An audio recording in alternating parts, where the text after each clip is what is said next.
वीरान रास्ता। रात के लगभग 11 बज रहे थे। रूट 66 की सुनसान सड़क पर अमित अपनी कार चला रहा था। आसमान में आधा चांद झूल रहा था और चारों ओर घना अंधेरा पसरा हुआ था। हेडलाइट्स की हल्की पीली रोशनी ही एकमात्र सहारा थी, बाकी हर दिशा में गहरा सन्नाटा फैला था। अमित पेशे से फोटोग्राफर था। वह शहर से दूर एक छोटे कस्बे में शूटिंग करके वापस लौट रहा था। उसे पता था कि यह रास्ता पुराना और खतरनाक माना जाता है, लेकिन दिन में इसे पार करना आसान था। हालांकि अब रात उतर चुकी थी और हवा में एक अजीब सी ठंडक घुल गई थी। कार के डैशबोर्ड पर लगी घड़ी बार बार उसकी नजर खींच रही थी। 11:45 समय धीरे धीरे सरक रहा था, पर रास्ता खत्म होने का नाम ही नहीं ले रहा था। सड़क किनारे कभी कभार सूखे पेड़ दिखाई देते, जिनकी टेढ़ी मेढ़ी शाखाएं हवा में ऐसे हिल रही थीं जैसे किसी के हाथ बुला रहे हों। कभी झिंगरों की आवाज आती तो कभी अचानक सब कुछ चुप हो जाता। अमित ने रेडियो ऑन करने की कोशिश की, लेकिन उसमें से सिर्फ खड़खड़ाहट निकली। उसने झुंझलाकर रेडियो बंद कर दिया और खिड़की के बाहर देखा। तभी उसे महसूस हुआ जैसे उसकी कार के पीछे कोई चल रहा हो। उसने तुरंत रियरव्यू मिरर में देखा। खाली सड़क, बस हेडलाइट्स का पीला गोला और उसके पीछे फैलती अंधकार की चादर। मुझे वहम हो रहा है, उसने खुद से कहा और स्टीयरिंग पर ध्यान देने लगा। लेकिन उसके भीतर एक बेचैनी बैठ चुकी थी, जैसे कोई अदृश्य निगाहें लगातार उसे घूर रही हों। कुछ देर बाद अचानक कार के बोनट पर ठक ठक की आवाज आई। अमित चौंककर ब्रेक मारता है, लेकिन सड़क पर कुछ नहीं था। उसने उतरकर चारों ओर देखा। सड़क सुनसान, चारों ओर बस हवाओं की सरसराहट। अजीब है, वह बड़बड़ाया और वापस कार में बैठ गया। इंजन स्टार्ट करते ही उसकी नज़र फिर रियरव्यू मिरर पर गई। इस बार उसे साफ दिखा, पीछे सीट पर काले कपड़ों में एक साया बैठा है। अमित का गला सूख गया। उसने डरते हुए मुड़कर पीछे देखा। सीट खाली थी। उसके माथे पर ठंडी पसीने की बूंदें चमकने लगीं। उसने गाड़ी की रफ्तार बढ़ा दी, लेकिन अंदर का डर और गहरा होता जा रहा था। मानो रूट 66 की इस वीरान सड़क पर वह अकेला नहीं था, कोई और भी उसके साथ सफर कर रहा था। कार तेजी से सुनसान सड़क पर दौड़ रही थी।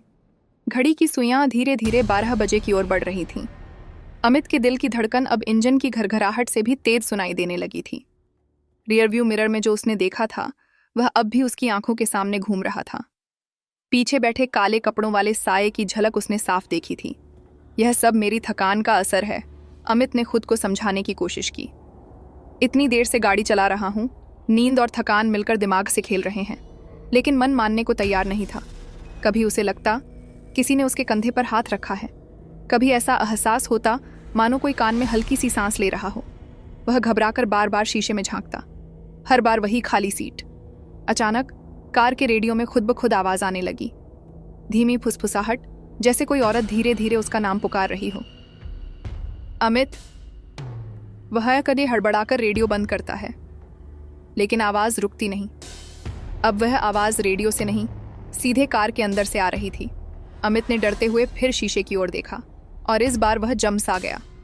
पीछे वाली सीट पर वही काला साया बैठा था, लेकिन अब उसका चेहरा साफ दिखाई दे रहा था। फटे पुराने कपड़े, पीली चमकती आंखें और बेहद लंबी गर्दन। वह धीरे धीरे मुस्कुरा रहा था।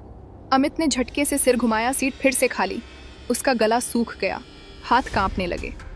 उसने पसीना पोंछा और गाड़ी की स्पीड और बढ़ा दी। बस थोड़ा और अगले कस्बे तक पहुंच जाऊं तो सब ठीक हो जाएगा, उसने सोचा। लेकिन सड़क मानो कभी खत्म ही नहीं हो रही थी। हेडलाइट्स के आगे सिर्फ अंधेरा और दूर दूर तक धुंध ही धुंध। अचानक उसने देखा, सड़क किनारे सफेद कपड़ों में एक औरत खड़ी है। उसके बाल खुले थे और चेहरा झुका हुआ। अमित ने डरकर ब्रेक लगाया। कार चीखती हुई रुक गई, लेकिन जब उसने खिड़की से बाहर झांका, वहां कोई नहीं था। फिर अचानक रियरव्यू मिरर में वही औरत दिखी, पीछे की सीट पर बैठी हुई। उसका चेहरा पूरा सड़ा गला था और आंखें लाल अंगारों की तरह चमक रही थीं, और उसके होंठ हिले। तुम्हें यहीं रुकना होगा, अमित चीख पड़ा और कार पूरी रफ्तार से दौड़ा दी। औरत। अमित की कार अब पागलों की तरह दौड़ रही थी। सड़क वीरान थी, चारों ओर बस घना अंधेरा और ठंडी हवाओं की सरसराहट। लेकिन उसके मन में अब सिर्फ एक ही तस्वीर चिपकी हुई थी, सफेद कपड़ों में वह औरत जिसकी झलक उसने रियरव्यू मिरर में देखी थी। उसकी उंगलियां स्टीयरिंग पर इतनी कस गई थीं कि खून रुक सा गया था। दिल की धड़कन गले तक आ रही थी। कुछ मील आगे जाने पर अचानक सड़क के दोनों ओर घना कोहरा छा गया। हेडलाइट्स की रोशनी भी मुश्किल से कुछ फीट तक ही पहुंच रही थी। अमित ने स्पीड कम की और सावधानी से कार चलाने लगा। तभी अचानक कोहरे के बीच से वही औरत उभरी, सफेद कपड़े, बिखरे काले बाल और चेहरा पूरी तरह झुका हुआ आए हुआ। इस बार वह सड़क के बीचों बीच खड़ी थी। अमित ने ब्रेक पर पूरी ताकत से पैर मारा। कार चीखते हुए रुकी और बमुश्किल उसे टकराने से बची। दिल धड़कते हुए उसने शीशे से बाहर देखा। औरत अब भी वहीं खड़ी थी। धीरे धीरे उसने सिर उठाया। अमित की सांस थम गई। उसका चेहरा इंसानी नहीं था। आधी खोपड़ी बाहर निकली हुई, होंठ फटे हुए और आंखें गहरी काली गड्ढों जैसी। वह धीरे धीरे हाथ उठाकर कार की ओर इशारा करने लगी। अमित डर के मारे हड़बड़ा गया और गाड़ी पीछे मोड़ने की कोशिश की, लेकिन इंजन बंद हो चुका था। चाबी घुमाने पर बस टक टक टक की आवाज आती रही। अचानक खिड़की पर किसी ने जोर से दस्तक दी। अमित चौंक कर उधर देखता है वही औरत शीशे के बाहर खड़ी थी। उसके होंठ हिले और एक फुसफुसाहट कार के अंदर गूंजी, तुम यहां से नहीं जा सकते। अमित ने डरकर आंखें बंद कर लीं। कुछ पल बाद उसने हिम्मत करके दोबारा आंखें खोलीं। वह औरत गायब थी। कोहरा धीरे धीरे छोंटने लगा। इंजन भी अचानक खुद ब खुद स्टार्ट हो गया। अमित ने बिना देर किए गाड़ी आगे बढ़ा दी, लेकिन उसके दिल में अब यह साफ हो चुका था कि यह सिर्फ थकान या वहम नहीं था। रूट 66 पर सचमुच किसी चुड़ैल का साया मंडरा रहा था। यहाँ सड़क पर दौड़ते दौड़ते अमित ने देखा कि आगे एक पुराना गैस स्टेशन टिमटिमा रहा था। नीम चमकती नियॉन लाइट और जर्जर बिल्डिंग देखकर उसे कुछ सुकून मिला। कम से कम रुककर पानी पीने और आराम करने का मौका मिल जाएगा। उसने कार रोकी और दरवाजा धक्का दिया। अंदर की हवा से पुरानी तेल और धूल की बदबू आई। दुकानदार बूढ़ा और तंग दिमाग सा दिख रहा था, लेकिन उसकी आंखों में एक अजीब चमक थी। रात के इस वक्त कोई यहाँ कैसे आ जाता है? दुकानदार ने धीमे स्वर में पूछा। अमित ने जवाब दिया, सड़क पर लंबा सफर था, कार की फ्यूल भी खत्म हो रही थी। दुकानदार ने बस चुपचाप सिर हिलाया और उसे पानी का ग्लास पकड़ा दिया। लेकिन अमित की नज़र स्टोर की दीवारों पर गई। दीवारें पुराने अखबारों के कटिंग, लापता लोगों की तस्वीरों और अजीब सी तिथियों से भरी हुई थीं। कुछ तस्वीरों पर खून जैसी लाल स्याही थी। नीचे हर पोस्टर पर लिखा था, last seen on route 66। Amit का दिल धड़क उठा। उसने दुकानदार से पूछा, ये सब क्या है? दुकानदार ने धीमे स्वर में कहा, ये सब भूली बिसरी कहानियां हैं। कभी कभी इस रास्ते पर कोई अकेला यात्री आता है और वही चुड़ैल उसे वापस नहीं छोड़ती। अमित ने चौंक कर पूछा, चुड़ैल? दुकानदार ने धीरे धीरे सिर हिलाया और बताया, सैकड़ों साल पहले इस इलाके में एक औरत रहती थी। लोग कहते हैं कि उसने काले जादू का सहारा लिया था। वह न सिर्फ मरी हुई आत्माओं को पकड़ती थी, बल्कि जिन लोगों ने इसे देखा उन्हें भी अपने साए में फंसा लेती थी। यही वजह है कि जो भी अकेला यात्री रूट 66 पर रात के समय गुजरता है, कभी वापस नहीं आता।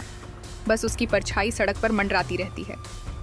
अमित की त्वचा पर ठंडी रोंगटे खड़ी हो गई।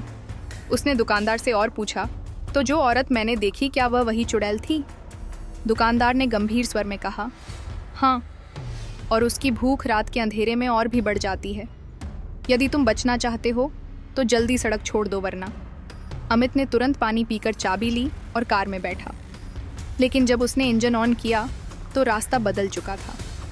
सड़क अब बिल्कुल वही नहीं दिख रही थी जो पहले थी, मानो गैस स्टेशन ने उसे अंदर के जाल में खींच लिया हो। घबराहट और डर ने अमित को पूरी तरह अपने काबू में ले लिया। अब वह समझ चुका था रूट 66 पर।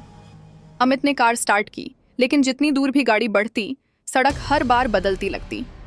वह जिस मार्ग पर आया था वह अब कहीं दिखाई नहीं दे रहा था।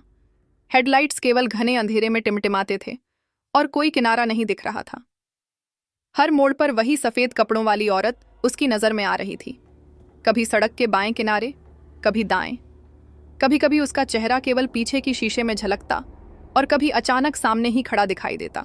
अमित के दिमाग में डर और हड़कंप की लहर दौड़ गई। वह बार बार जीपीएस और मैप देखता, लेकिन स्क्रीन पर रास्ता बस खाली रेगिस्तान और अंधेरा ही दिखता। यह कैसे संभव है? वह खुद से बड़बड़ाया। सड़क मानो जीवित थी और उसे पकड़ने की कोशिश कर रही थी। कुछ मील आगे जाने पर उसने देखा, सड़क के दोनों ओर वही पुराने पेड़, वही टूटी फूटी रोड साइन, वही वीरान होटल। लेकिन ये सब वही जगहें थीं जो उसने पहले पार की थीं, जैसे समय और जगह यहाँ सर्किट में फंस गए हों। अमित ने रफ्तार बढ़ाई, लेकिन हर बार वही दृश्य सामने आता। उसकी सांस तेज हो रही थी। दिल धड़कता जा रहा था। तभी रियर व्यू मिरर में उसने देखा, पीछे सीट पर अब 2 साए बैठे थे, सफेद कपड़ों वाली औरत और वह काला साया, दोनों एक साथ। अमित चीख पड़ा और गाड़ी पूरी रफ्तार से घुमाई, लेकिन जैसे ही उसने मोड़ लिया, सड़क गायब हो गई। फिर से वही अंधेरा, वही सन्नाटा, मानो वह पूरी तरह चुड़ैल के जाल में फंस चुका हो। अमित ने एक जगह गाड़ी रोक दी।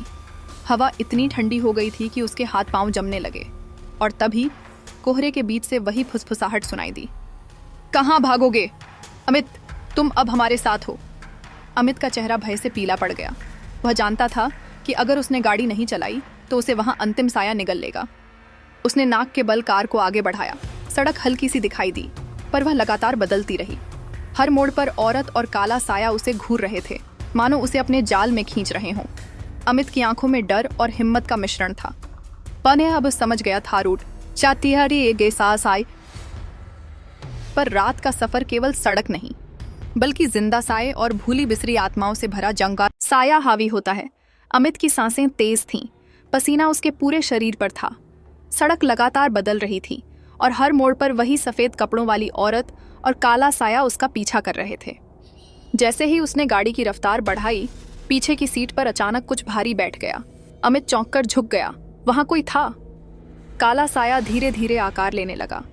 उसकी आंखें लाल अंगारों जैसी चमक रही थीं, हाथ लंबे और हड्डी जैसे थे। सफेद कपड़ों वाली औरत अब उसकी दाईं तरफ खड़ी थी। उसके बाल हवा में उड़ रहे थे और चेहरे पर क्रूर मुस्कान थी। अमित का दिल अब पूरी तरह थम सा गया। उसने गाड़ी रोकने की कोशिश की, लेकिन पैर पेडल से जैसे चिपक गए हों। सारा नियंत्रण खो गया। साये और औरत ने धीरे धीरे कार के अंदर कदम रखा। हवा ठंडी और घनी हो गई और कार के अंदर का तापमान अचानक गिर गया। मनुष्य के कानों में लगातार फुसफुसाहट और धीमे हंसने की आवाज गूंजने लगी। अमित ने घबराकर शीशा झटका। वह देख रहा था साया उसके हाथ पकड़ रहा था और औरत उसके कंधे पर हाथ फेर रही थी। सारे आसपास की दुनिया धुंधली और विकृत दिख रही थी। कहाँ भागोगे, अब तुम्हें यहाँ रहना होगा। फुसफुसाहट कार के अंदर गूंज रही थी। अमित ने आखिरी कोशिश की। उसने हिम्मत करके गाड़ी तेज की और रफ्तार बढ़ाई, लेकिन सड़क मानो जिंदा हो गई थी। हर मोड़ पर पेड़, कोहरा और अंधेरा जैसे उसे अपने घेरे में खींच रहे थे। सफेद कपड़ों वाली औरत कार के शीशे से बाहर झांकती थी और काला साया धीरे धीरे पूरे डैशबोर्ड को ढकने लगा। अमित की आंखों के सामने सारे साए एक होकर उसे अपने कब्जे में लेने लगे। वह चीखने लगा, पर आवाज खुद ब खुद गायब हो गई। हर चीज धीमी और स्पष्ट हो गई, मानो समय और जगह सब थम गए हों। फिर अचानक सड़क पर हल्की रोशनी दिखाई दी। एक पुराना गैस स्टेशन सामने था, वही जहां उसने भूली बिसरी कहानियां सुनी थी। साया और औरत पीछे हट गए, लेकिन उनकी निगाहें अब भी उसकी पीठ में गड़ी हुई थीं। अमित ने बिना देर किए कार उसी तरफ मोड़ी। शायद यही उसका आखिरी मौका था चुड़ैल के जाल से बचने का। आखिरी मुकाबला। अमित की कार गैस स्टेशन के सामने रुकी। इंजन की आवाज थम गई और चारों ओर गहरी सन्नाटा फैल गया। कोहरा धीरे धीरे हट रहा था, लेकिन हवा में अब भी सफेद कपड़ों वाली औरत और काला साया मंडरा रहे थे। अमित ने गहरी सांस ली। उसने तय किया या तो वह चुड़ैल का सामना करेगा या हमेशा उसके साए में फंस जाएगा। वह कार से बाहर कूदा। पांव जमीन पर पड़ते ही हवा और ठंडी हो गई, मानो हर कदम के साथ भय और गहराता जा रहा हो। साया और औरत उसके सामने प्रकट हुए। तुम अब बच नहीं सकते, फुसफुसाहट कार के पास गूंजी। लेकिन अमित ने पीछे नहीं हटा। उसने अचानक अपने बैग से पुराना ताबीज निकाला जो उसे शहर के एक बुजुर्ग ने दिया था। अगर यह काम नहीं करेगा तो मैं, उसने खुद से कहा।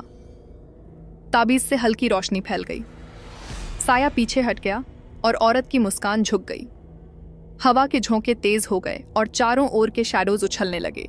अमित ने ताबीज ऊपर उठाया और जोर से कहा, तुम मुझे नहीं रोक सकती। औरत ने चीख मारी। उसका चेहरा विकृत हो गया और साया पूरी तरह धुंध में विलीन हो गया। तुम्हारी आंखों के सामने अंधेरा फैल गया, लेकिन थोड़ी देर बाद गैस स्टेशन की सामान्य रोशनी लौट आई। अमित गाड़ी में बैठा पसीना पसीना हो गया। सारा डर अब धीरे धीरे कम हो रहा था। पॉसियाने वह जान गया रूट 67 पर चुड़ैल अभी भी कहीं बाहर है, लेकिन उसने उसे आज बचाया है। अमित ने कार स्टार्ट की और सड़क पर फिर से चल दिया। पीछे मुड़कर देखा, सफेद कपड़ों वाली औरत अब नहीं थी। लेकिन हवा में एक हल्की फुसफुसाहट अभी भी गूंज रही थी, जैसे कह रही हो, मैं हमेशा तुम्हारे पीछे रहूंगी। अमित की आंखों में डर और राहत का मिश्रण था। उसने गहरी सांस ली और तय किया, रूट 66 की ये रात उसे कभी नहीं भूलेगी। कहानी कैसी लगी कमेंट्स में ज़रूर बताना और अपनी राय भी ज़रूर दे। चैनल को लाइक और सब्सक्राइब